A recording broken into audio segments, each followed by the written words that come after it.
According to Islamic traditions, the third Caliph Uthman collated the Quran and distributed it to the then major centers of Islam. It is this collection of the Quran that Muslims claim has been preserved till modern times. The putting together of the Quran in one volume by Uthman came to be known as the Mus'haf of Uthman.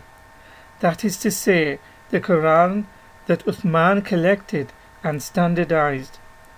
In Islam, the honest truth, it is explained that there is no historical or manuscriptal evidence that Uthman undertook such a unification task. Even if the Islamic narrative is granted, he was not successful in this endeavor. But just to go along with the traditional Islamic narrative, in part 1, it was explained when it came to the collection of the Quran by Uthman, he burnt other versions of the Quran, an action that was met with resistance, indignation and protest. Nor did he have the authority to carry out such a task, because he was not one of the 4 whom Muhammad praised for knowing the Quran the best. However, for someone who is claimed to be so instrumental in the compilation of the Quran, it is important to know who Uthman was from an Islamic point of view. As Islam is divided along sectarian lines, Sunni Islamic sources will be cited in this video who form the majority and are most favourable to the person of Uthman. When Uthman came to power after Umar in 644 AD, he was elected from a 6-man committee that included himself. This committee was chosen by Umar on his deathbed, and the successor was expected to rule according to their predecessors, namely Abu Bakr and Umar. Ali was rejected for appointment at the committee because he stated he would rule according to the rule of Allah and Muhammad and not of his predecessors. Upon this answer, Uthman was selected as the next caliph. Further reading can be done in Hazrat Ali Murtada by Professor Masood al-Hassan, of which the link is below. Uthman went a long way, not only in his religious views, but also socio-politically, even more than his predecessors, until it started to affect the political and religious life of the community, eventually leading to a revolution. At the time, there were still those who believed that Ali, Muhammad's cousin and son-in-law, should have been the first and next caliph, thus regarding Uthman as a usurper, just as they did with Abu Bakr and Umar before him. Uthman, like his predecessors, was guilty of nepotism, misuse of public treasury, corruption, double-dealing, and turning the empire over to Muhammad's old enemies, the Bani Umayyads. Uthman, the so-called compiler of the Quran, was a hated figure. Many Muslims still held resentment towards him for pleading to Muhammad on behalf of his relative Abdullah ibn Sa'd ibn Abi Sarh to be spared when Abdullah had apostated by becoming a non-Muslim during Muhammad's time. The Muslim historian Ibn Ishaq says on page 174, a person of the Ansar had taken a vow to kill Ibn Abi Sarh if he saw him. Uthman, whose foster brother he, Ibn Abi Sarh, was, came and interceded for him with the Prophet. The Ansari was waiting for the signal of the Prophet to kill him. Uthman interceded and he let him go. The Apostle of Allah said to the Ansari, "Why did you not fulfill your vow?" He said, "O Apostle of Allah, I had my hand on the hilt of the sword waiting for your signal to kill him." The Prophet said signalling would have been a breach of faith, saying, "It does not behove the Prophet to make a signal." Another example of his nepotism was when he appointed notorious people from amongst his kindred at key positions. Uthman appointed Al-Walid ibn Uqba, one of his relatives, as the governor of Kufa after dismissing the previous governor, the famous companion of Muhammad, Sa'd ibn Abi Waqqas, who was a very early convert to Islam and loyal to Muhammad. Sa'ad built the city of Kufa under Umar's reign and is credited with introducing Islam to China in 650 AD. He was a leadership rival to Uthman as one of the 6 people nominated by Umar for the caliphate, which Uthman eventually became. The behavior of Al-Walid during the time of Muhammad was not honorable, and the Quran in chapter 49 verse 6 discredits him, as Allah declares him as a transgressor, fasiq. This is because Al-Walid had lied to Muhammad. As a result, the following revelation came down.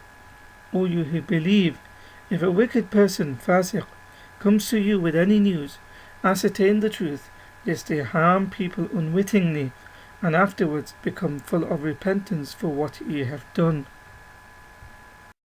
Tafsir Ibn Abbas explains the verse in the following way. This verse was revealed about Walid ibn Uqba bin Mayt, who was sent by the Prophet to Bani al-Mustaliq to collect their arms. Instead, he came back claiming that they wanted to kill him. The Prophet and his companions were about to set forth to conquer them, but Allah forbade them from doing so, saying, O you who believe in Muhammad and the Quran, if a hypocrite, Al-Walid ibn Uqba, brings you news about Bani Mustaliq, check whether the news is true or false. When Al-Walid was appointed governor of Kufa by Uthman, his transgressions continued. Once he led the morning prayers in a condition of intoxication. This incident is mentioned in countless sources including Sahih al-Bukhari, also in At-Tabari chapter The Crisis of the Early Caliphate, volume 15, page 120.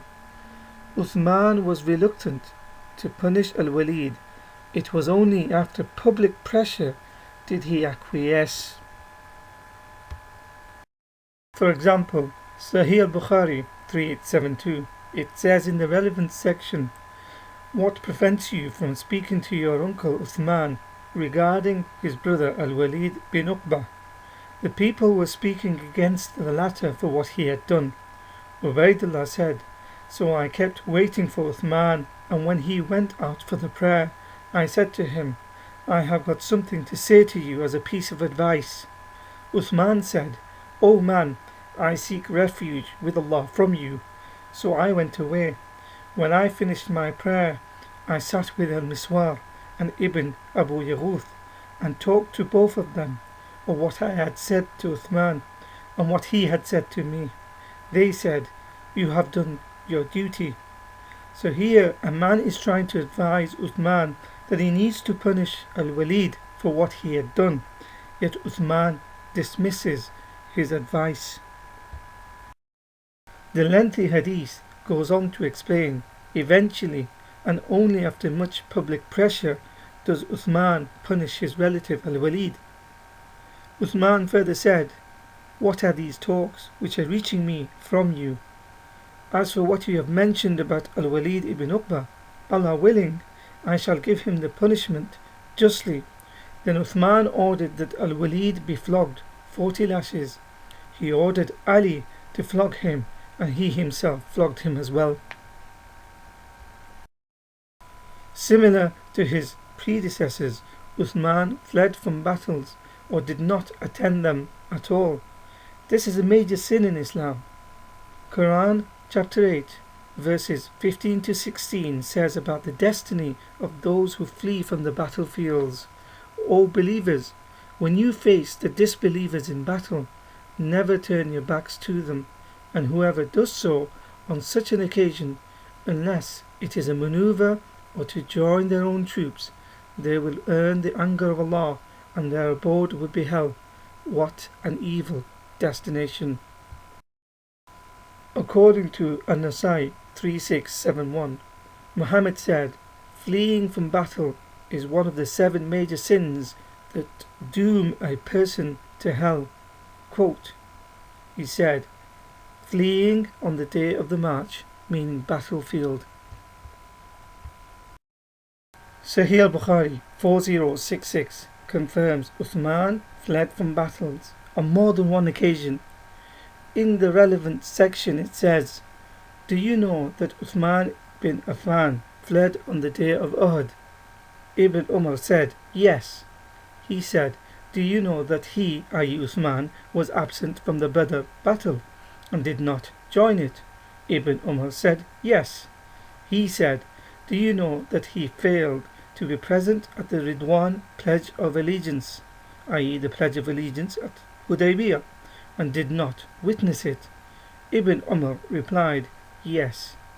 Although the hadith later goes on to justify his fleeing and being absent, and says that he was conveniently forgiven for his actions, the point remains, he did indeed flee from battles, whereas the Quran and hadith condemns it in the strongest possible way. Islam's own history shows that many early Muslims and companions of Muhammad considered Uthman as not only an unreliable person, not fit to be a caliph, therefore definitely not be able to undertake such an important task of compiling the Quran. Many considered him as a non-believer to the point he was eventually killed by Muslims. For example, prominent Muslims and close companions of Muhammad, such as Talha ibn Ubaidullah and Zubair, were some of the main agitators against Uthman who plotted his murder. They were not the only collaborators against Uthman, as Sunni history says that Talha's cousin, Aisha, Muhammad's wife, also collaborated and campaigned against Uthman. In one of the earliest sources of Islamic history, At-Tabari, volume 15, page 238 to 239, it explains that once Aisha went to Uthman and asked for her share of inheritance from Muhammad a few years after his death. Uthman refrained to give Aisha any money by reminding her that she was one of those who testified and encouraged Abu Bakr, her father, to refrain paying the share of inheritance to Fatima, the daughter of Muhammad. Uthman argued, if Fatima does not have any share of inheritance, then why should she? Aisha became extremely angry at Uthman and came out of the meeting saying, Kill this old fool, for he is an unbeliever. Many other Sunni sources document this incident referenced in Islam, the Honest Truth. Documented in Tarikh al-Yaqubi, volume 2, page 175 to 176, in the year 656 AD, on the day of Uthman's assassination, the people who were said to have been directly involved in the assassination of Uthman were Muslims, no less by the companions of Muhammad called Sahabas. The names of them were Muhammad ibn Abu Bakr, Muhammad ibn Hazf, ibn Hazm, Kanani ibn Bashar, Umar ibn Hamq Khazai, Abdurrahman ibn Udais al-Balawi, Sudan ibn Hamran, amongst others. These well-known companions of Muhammad besieged Uthman in his house and prevented him from having a drink of water, so that they could force him to resign. When Uthman refused, they eventually entered his room and struck blows at his head whilst he was reading the Quran. Naila, Uthman's wife, threw herself on his body to protect him and raised her hand to deflect a sword. She had her fingers chopped off and was pushed to one side. The next blow killed Uthman, and then they tried to decapitate his body, but his wives Naila and al-Banin threw themselves across the corpse, screaming, beating their faces and tearing at their clothing. This action had the desired effect, as it deterred the murderers, so instead they looted the house, snatching at the women's veils as they left. At-Tabari, volume 2, page 702, mentions that the killers of Uthman comprised of two groups, one led by Abdullah ibn Saba, who claimed that the successor after Muhammad should have been Ali. The second category comprised largely of Bedouins among the Arabs, many of whom turned against Abu Bakr and his allies, namely Umar and Uthman. Note that all these groups who had a hand in the assassination of Uthman all considered themselves as Muslims. As a long-time rival and now the next Caliph, Ali, was accused of having a hand in the assassination, although he acquits himself from having taken any part. Aisha and Talha turn Uthman's assassination as a pretext for instigating the people against Ali and then going to war with him, claiming he was reluctant to bring the murderers to account and how he benefited most from Uthman's death by becoming the next caliph. This was the same Aisha who had previously led a group calling for Uthman's death publicly.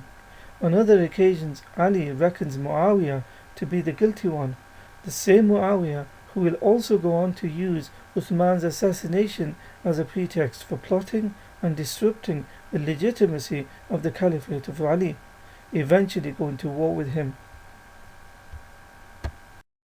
After Uthman's death, the humiliation did not stop.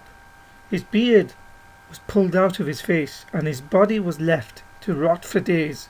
For example, in Al-Majma' al-Zawaid, Volume 9, page 95, the prominent companion Malik ibn Anas says, quote, "When Uthman was killed, his body was thrown in garbage after 3 days."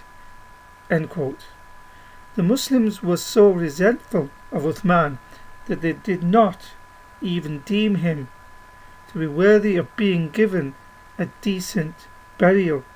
When it eventually came to the burial of Uthman, Muslims resisted that he be buried with other Muslims in the cemetery called Al-Baqi.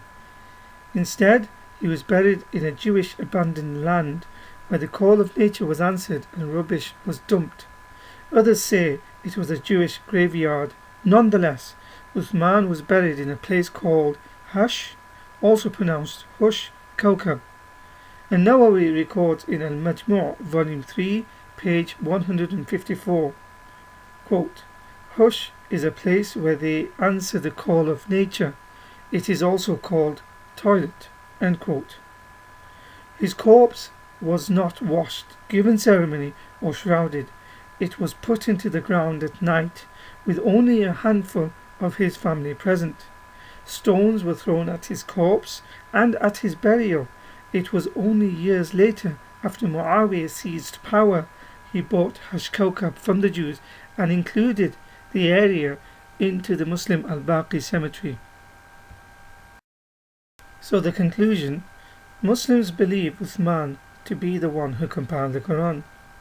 Uthman was appointed caliph because he said he will rule according to his predecessors and not by the rule of Allah and Muhammad, as Ali had stated. Uthman pleaded for his non-Muslim cousin Ibn Sarh when Muhammad wanted him dead. Uthman was considered corrupt and condemned for nepotism, hoarding of wealth and extravagant spending. He was also targeted for some of his religious practices, such as fleeing from battle. Uthman dismissed a loyal companion of Muhammad called Ibn Waqas and appoints his sinful relative instead, Al-Walid ibn Uqbah, who the Quran condemns. Uthman was accused as being a non-Muslim by prominent Muslims such as Aisha, Talha and Zubair, amongst many others. Uthman was killed by Muslims and humiliated after his death. He was also refused to be buried with Muslims. Muslims did not attend his funeral. He was given no burial ceremony, with only a handful of his relatives in attendance in the middle of the night.